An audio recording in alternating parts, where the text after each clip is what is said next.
निर्णय तुम्ही घ्यायचा आहे. हार जीत आमची नाही, आमचं सोडून द्या.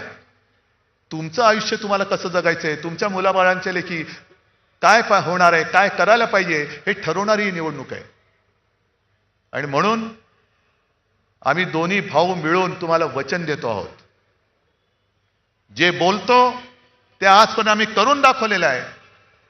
आणि आजचा सुद्धा हा वचननामा हा नुसता काहीतरी प्रिंटिंगचा कागद म्हणून नाही, तर ते आमची वचनं आहेत. आणि त्यातल्या प्रत्येक शब्दाला हे आमचं वचन मानून तुम्ही जर का आम्हाला आशीर्वाद दिले तर आम्ही तुम्हाला ह्या सगळ्या गोष्टी देऊ शकतो. आता तुम्ही सांगा, जर देणार असाल तर जरा दोन्ही हात वर करून सांगा.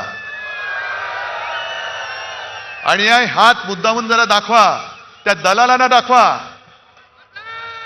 तुमच्याकडे पैसे असतील, तुमच्याकडे सत्ता असेल, पण आमच्याकडे विश्वास आहे, आमच्याकडे निष्ठा आहे.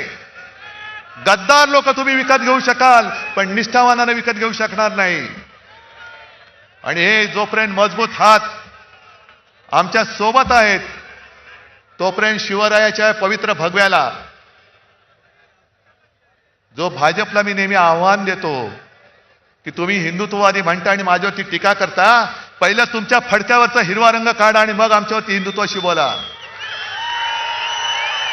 कारण आज सगळे आमचं हिंदुत्व हे व्यापक आहे, आमचं हिंदुत्व हे राष्ट्रीयत्व आहे. आणि सगळे आमच्या सोबत आहेत. यापुढे या गद्दारांना आणि या भ्रष्टाचारांना, जे बेडूकुड्या मारून तिकडे गेले त्या बैठकांना डराव करत बसू द्या. पण आपलं नाशिक हे आपल्या हातामध्ये ठेवा.